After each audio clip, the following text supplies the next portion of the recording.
Welcome to DA Sports. I'm your host, DASASIN. Thank you. This is episode number 53.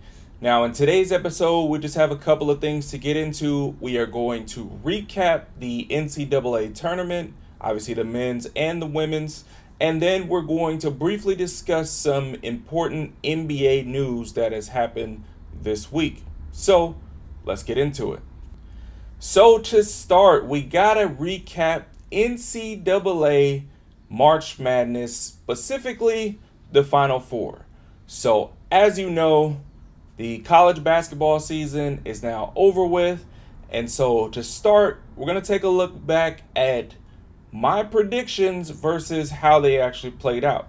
Okay, to start off, we are going to talk about the women's side because they played first. So in the women's Final Four, we had South Carolina, Texas, UConn, and UCLA. Now, in the first game between South Carolina and Texas, I predicted South Carolina would win, and I was right. The second game between UConn and UCLA, I said that I would prefer for UConn to win because I felt like it would make for a bigger matchup in the championship game. But I predicted that UCLA would win because I said that I believe Betts would be able to get off easily against UConn and do a lot of damage. Well, I was wrong, but I was right. So I was wrong in my overall prediction because UCLA got stomped. I was right in why I thought that UCLA had a chance to win in terms of Betts getting off, because she did. She finished with 26 points and 5 rebounds. Only problem is the next highest scoring player on their team, Kiki Rice, only had 8 points. So I was correct in predicting that she would be able to dominate, but I was not expecting for nobody else to come and help her, and UConn basically stomped them out.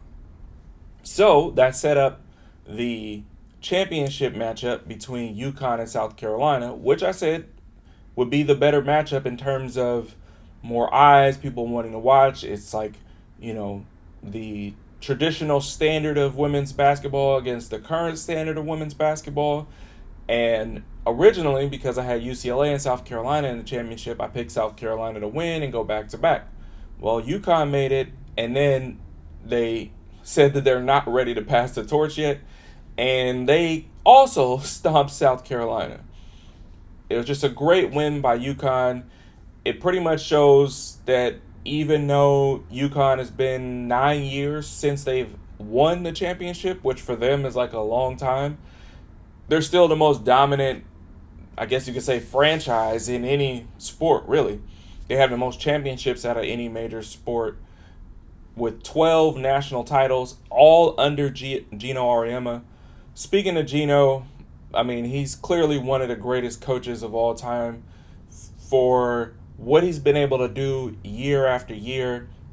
Because if you think about it, even during this time period where they didn't have a national championship win, they were still competitive. They were in a national championship game a couple of years ago. And that was actually the only time that Gino lost in a national championship game. And he was able to deal with injuries from different players and just changing in classes. He's got a great freshman now that looks like she's going to be the next star to carry on from Paige Beckers. So yeah, there's nothing to suggest that Gino isn't going to continue to just push his lead of wins further and further out and his national championships further and further out. Definitely, like I said, one of the greatest coaches of all time. And we got to give him props. South Carolina tried to maintain their status as the current dominant team, but UConn said, not so fast. And the game wasn't even close. Final score was 82-59. And in reality, there was never a point where you thought, oh, maybe South Carolina was going to. No. It was a blowout from jump. They were better coached. They better executed. It was just a full-on masterclass of professionalism and execution. And UConn deserves to be the national champion again. Now, on the men's side, going into the Final Four, we had Florida, Auburn, Duke, and Houston. Now, as I predicted against Florida and Auburn, that Florida would win. I was right. And then on the other side, between Duke and Houston, I did predict that Houston would get the upset, and I predicted they would get the upset because of their defense, and I was right on both of those games. I said that even though Duke overall had better players, Houston's team defense would be a little too much for Duke, and it showed itself in the clutch. Duke had a comfortable lead with less than 2 minutes left to go, and Houston created turnovers, created bad shots, and created an opportunity for them to win. Cooper Flagg did have a chance at a last-second shot to put Duke ahead, and he missed it short off the front. And Houston went on to win to go into the national championship game, just as I predicted. Then, in the national championship game between Florida and Houston, I said that Florida would pull out the win because even though Houston's defense is great, I feel like Florida had just enough to get them to win the game. And I was right about that one too. The only difference is that Houston's defense actually proved that they were good enough to actually beat Florida, but they weren't able to execute down the stretch. And Florida actually flipped the switch, and they were playing the top-tier defense in the last couple of minutes and basically did to Houston what Houston did to Duke. The only thing that was worse for Houston's sake is I believe their last 4 possessions, they didn't even get a shot off. They had 4 turnovers in a row. That's just terrible. So it's a terrible way to go down in the national championship, come down to a last-second shot, and you don't even get it off. Like, there was a lot of scrutiny on Cooper Flagg for missing the last-second shot in the Duke game, but at least he got a shot off. He got to a spot where he felt comfortable, and he got a shot off. He missed. That happens. More often than not, people miss those clutch shots like that, especially him being a freshman. He's young. He's got to learn. It's going to happen. But to not even get a shot at the basket, that's just terrible. Like, you just can't have that happen. Like, even if, because you could tell from that last-second shot that Houston tried to put up, he thought he was going to get blocked from the closeout. Like, just fire it up there. Because you never know. Like, you might get a rebound. You might get a lucky shot. It might bank in or something like that. The ball might get tipped and fall into another teammate's hand. The ball might get tipped and help the basket go in. You never know. Everything, crazier things have happened. But you just can't not put up the shot. And that's what happened. And I got to give the credit to Florida. Even though Houston did fall apart, Florida played the defense to create the situations. The same way Houston played the defense to create the situations for Duke to get bad looks, Florida did the same thing to Houston, and they pulled off the win and are now the national champions, as I predicted. Okay, so now to finish off this episode, we got to touch on the current NBA news. Now, the biggest news right now, obviously, we're in like the last week or so of the regular season. So there's, especially in the Western Conference, there's a huge logjam between I guess you could say two to like 8.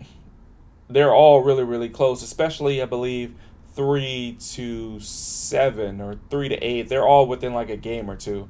And I think there's about 3 or 4 games left for every team in the season. So it's definitely coming down to the wire. This is crunch time. This is where typically all teams are really just kind of bonding together to get into that playoff mode, knowing like this is where it becomes do or die. But unfortunately, the biggest news that we just had happen is a firing of a head coach. Now, typically, if I said, hey, a head coach got fired within the last week or 2 of the season, you would think, oh, it's probably like, Philadelphia or, one of the teams at the bottom, a team that's already been eliminated from playoff contention, like Phoenix. Terrible season for them. But yeah, you would think it was somebody who's already been eliminated from playoff contention who they're like, all right, we're going to get a head start on the offseason, get rid of the head coach, see if any of these assistant coaches that are in place, can show that maybe they should be the next coach going into next season. Fine, that makes sense.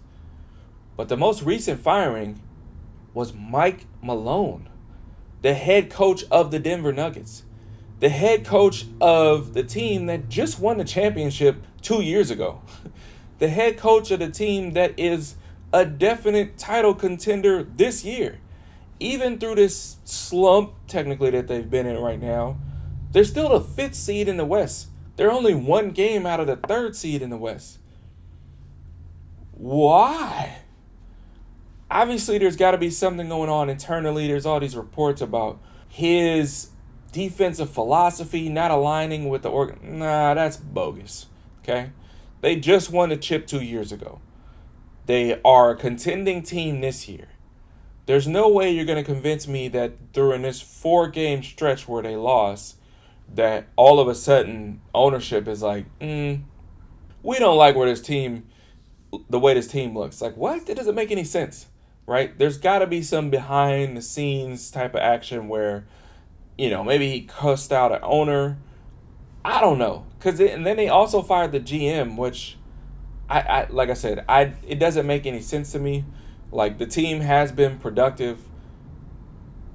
They are still, like I said, in title contention.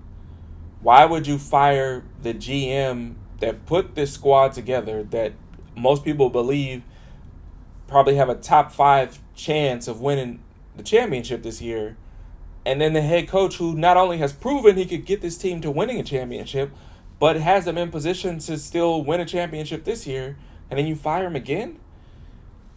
This is kind of crazy, and I don't know what's going on with all these franchises. Memphis recently fired their head coach when they're still in playoff contention. Do I think Memphis has at the same amount of chance to win a championship as Denver? No, but there's still a chance. They're still very likely to make it into the playoffs. So I don't get it. Doesn't make any sense to me, but I guess I'm just not supposed to. The crazy thing is, usually in most sports, once you win a championship, it's like, all right, you got like a cushion, right? You got time where they're like, all right, you've proven yourself. You got like a longer leash. And for whatever reason in basketball, that just has not been the case. I saw a stat recently that 4 out of the last 6 NBA championship coaches are currently not with the team that they won the championship with. So you go back to 2019, Nick Nurse was the head coach of the Toronto Raptors. They won the championship. He eventually got fired. He is currently the head coach of the 76ers. Then you got Frank Vogel, who was the head coach of the Lakers in 2020 when they won the championship in the bubble. Then he ended up getting fired. He's now an assistant in Dallas. And then now you got Mike Malone, who won the championship 2 years ago, and he just got fired. Now, I know he's going to be able to get a job next year really easily. Anybody with sense will say, hey, there's all these coaches available. One of them just happened to win the championship 2 years ago. I think we'll take him. Seems like an easy hire. So definitely he shouldn't be unemployed very long. But it just speaks to the overall culture in the NBA is kind of backwards right now, and something needs to get fixed. But that's it for now. Definitely looking forward to the regular season wrapping up and we're getting into the playoffs. In the next week's episode, we should be at the end of the season by then, so I will give you my playoff predictions. Actually, what we'll do is we'll go over what I predicted before the season as far as who would make the playoffs, and then we'll balance that with who actually made it. Then I'll give my predictions for each conference and who I think is going to win it all. But yeah, so more on that next week. But that wraps it up for this week's episode. Thank you all for tuning in. Please make sure that you like and subscribe and share wherever possible. And I look forward to seeing you in the next episode. Peace.